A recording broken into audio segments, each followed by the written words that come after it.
अब दुख दूर भगेगा, होगी खुशियों की छाया, ना बचेगा संकट बाकी, होगी खुशहाल ये काया। कोई कष्ट नहीं अब बाकी होगा, मेरा जीवन अब संवरेगा, दिन मेरे भी सुधरेंगे जब गुरुजी का आशीर्वाद मिलेगा। पूज्य गुरुजी एक ही आशा, करना बेड़ा पार हमारा, हम पर भी कृपा करना, खुश हो संसार हमारा। जय गुरुदेव। भाग्य दर्पण, उम्मीद की एक किरण। जय श्री राम, जय माता दी। घर आने वाली हैं माता रानी। नवरात्रे इस वर्ष 13 अप्रैल से प्रारंभ होकर 22 अप्रैल को चैत्र नवरात्रि का समापन होगा, किया जाएगा। और नवरात्रि के पहले दिन घट स्थापना की जाती है।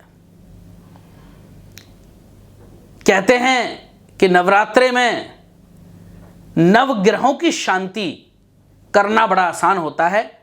अगर हम कुछ छोटी छोटी चीज़ें अपने जीवन में उतार लें, फॉलो कर लें, तो हमारे सारे 9 के 9 ग्रह क्रूरता छोड़ करके हमें शुभ फल प्रदान करना शुरू कर देते हैं।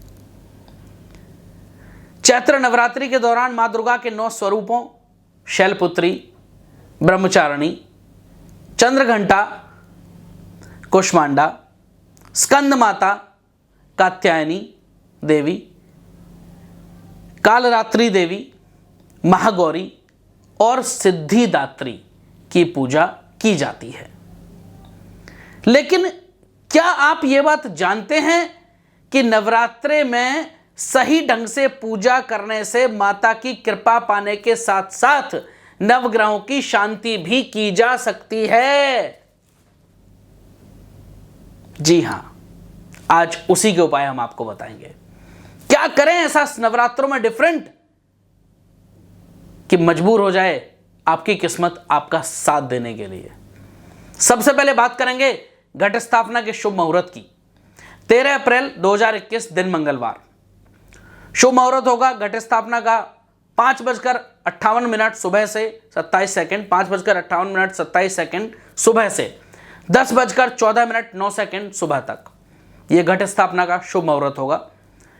4 घंटे 15 मिनट की अवधि है टोटल। इसी बीच में हमें घट स्थापना करनी है। चैत्र नवरात्रि में सर्वप्रथम मंदिर की दिशा पूर्व, उत्तर या उत्तर पूर्व होना ही श्रेष्ठ होता है। पूजा करते समय हमारा मुंह अगर पूर्व दिशा की तरफ हो तो उसे सर्वोत्तम माना जाता है। मंदिर की धुलाई, सफाई, स्वच्छता पूर्वक सारी चीजें जरूर करें और मुख्य द्वार के दोनों तरफ हल्दी, चूना या रोली के स्वास्तिक चिन्ह अंकित अवश्य कर दें। हल्दी से बना स्वास्तिक चिन्ह हमारे गुरु ग्रह को शुद्ध करता है, साथ ही कीटाणु रोधक का भी काम करता है। चूना हमारे चंद्र ग्रह को शुद्ध कर हमें हमारे मानसिक विकारों से मुक्ति दिलाता है। रोली से बना स्वास्तिक चिन्ह हमारे शुक्र और सूर्य को शोधित कर हमारे जीवन में पॉजिटिव एनर्जी यानी सकारात्मक ऊर्जा का प्रवाह करता है। मां की प्रतिमा चंदन की चौकी पर स्थापित करें। आंतरिक रूप से चंदन की गंध तनाव को नष्ट करने वाली होती है और किसी भी तरह के अपवित्र स्पंदनों को नष्ट करने में चंदन की गंध सहायक होती है। चंदन की चौकी अगर ना हो तो आप चांदी की चौकी का भी प्रयोग कर सकते हैं। चांदी की चौकी पर विराजी मां हमारे चंद्र यानी हमारे मन, यानी हमारे जो मन और मस्तिष्क का विचार हैं उनको शुद्ध करती हैं। और जब हमारे विचार शुद्ध होंगे तो हमारे कार्य शुद्ध हो जाएंगे। कार्य शुद्ध होंगे तो परिणाम अपने आप शुद्ध हो जाएंगे। चौकी पर लाल कपड़ा बिछाएं। क्यों बिछाया जाता है चौकी पर लाल कपड़ा? क्योंकि लाल कपड़ा, जो लाल रंग है, वो सौभाग्य का प्रतीक माना जाता है। चैत्र नवरात्रि की पूजा के लिए मां की प्रतिमा बहुत अधिक बड़ी ना हो, इस बात का विशेष ध्यान रखें। मां की प्रतिमा को रसोई घर में कतई भी स्थापित ना करें किसी भी परिस्थिति में। हमारी माँ, बहन, बेटियां, बहुत देखा है मैंने कि रसोई घर में मां की प्रतिमा स्थापित कर लेते हैं। कभी नहीं करना है। कलश मंदिर की उत्तर पूर्व दिशा में स्थापित करें। कलश की भी दिशा है उत्तर पूर्व दिशा में ही, मंदिर की उत्तर पूर्व दिशा की तरफ ही कलश स्थापित करें। कलश में सुपारी और सिक्का डालकर जल भर दें। मिट्टी का कलश सर्वश्रेष्ठ होता है।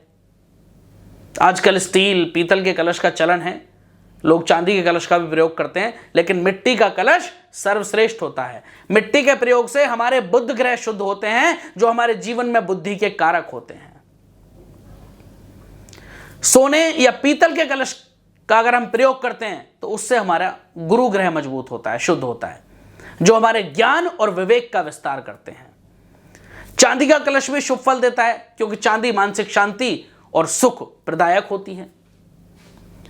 इसके अतिरिक्त अन्य किसी पदार्थ से बना कलश कदापि ना प्रयोग करें। जो मैंने चीजें बताई हैं केवल उन्हीं से संबंधित बना हुआ कलश प्रयोग करें। कलश पर अशोक के पत्ते शुभ गिनतियों में रखें, जैसे 9, 11 या 21।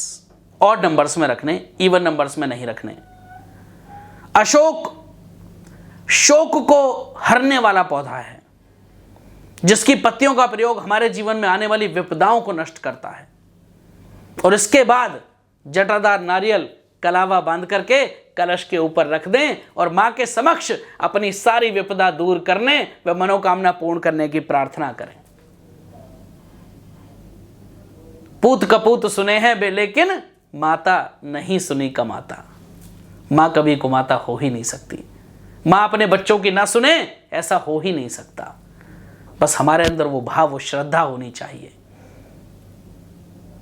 अरे आप उसके बच्चे बनकर तो देखो, वो आपकी मां बनकर के आशीर्वाद ना दे दे तो कहना। साथ ही जो व्रत संकल्प आप करना चाहते हैं वो कलश स्थापना के समय ही निर्धारित करें। आजकल क्या है, पहला व्रत रख लिया, यार भूख बहुत लग रही है भाई, अब मैं पहला और आखिरी कर लूंगा, 9 नहीं कर रहा। नहीं, जब आप कलश स्थापना कर रहे हैं उसी समय आपको व्रत रखना है, नहीं रखना है, पहला रखना है, अंतिम रखना है, 2 रखने हैं, सारे रखने हैं। उसी समय आप एक नियम बना लें, एक संकल्प ले लें खुद से और उस संकल्प को पूर्ण करें, क्योंकि उस संकल्प को पूर्ण होने से ही मां का आशीर्वाद आपको प्राप्त होगा। चैत्र नवरात्रि के दौरान अखंड दीपक मंदिर के अग्निकोण दिशा में प्रज्वलित करें। शुद्ध घी में थोड़ा कपूर डालकर दीप जलाएं। ऐसा करने से हमारे शुक्र ग्रह का शोधन होकर ऐश्वर्य की प्राप्ति होती है, सुख की प्राप्ति होती है, लक्ष्मी की प्राप्ति होती है। अगर किसी वजह से, किसी कारणवश आप अखंड दीपक न जला पाएं तो पूरे चैत्र नवरात्रि सुबह व शाम का दीपक तो आवश्यक रूप से जला दें और शुद्ध देशी घी से उसमें जरा सा कपूर डाल करके जलाया गया दीपक सर्वश्रेष्ठ होता है। किसी भी मंदिर में बल्ब का दान करें, इससे आपके राहु ग्रह शुद्ध होंगे और जीवन में आ रही विपरीत परिस्थितियों से विजय प्राप्त होगी। साथ ही दुर्घटना इत्यादि से भी आपका बचाव हो जाएगा। नवरात्रि पूजन के समय मंदिरों में स्त्रियां हमेशा बाल बांध करके जाएं। खुले हुए बाल शनि ग्रह के दुष्प्रभाव को आमंत्रित करते हैं, जो जीवन को कष्टदायक बनाते हैं। इसलिए ऐसा करने से बचें। इतने क्रियाक्रम ना भी कर पाएं तो पूरे नवरात्र शुद्ध मन से संकल्प करें कि किसी का दिल ना दुखाएं, किसी गरीब का अपमान न करें, किसी भूखे को भोजन करा दें, किसी जरूरतमंद को कपड़ा दान कर दें, किसी बेसहारा को इलाज दे दें, डॉक्टर से दवाई दिलवा दें। यही सबसे बड़ी पूजा है। इससे बड़ी पूजा फिर और कुछ नहीं हो सकती है। आप सबको चैत्र नवरात्रि के इस पावन पर्व की ढेरों शुभकामनाएं।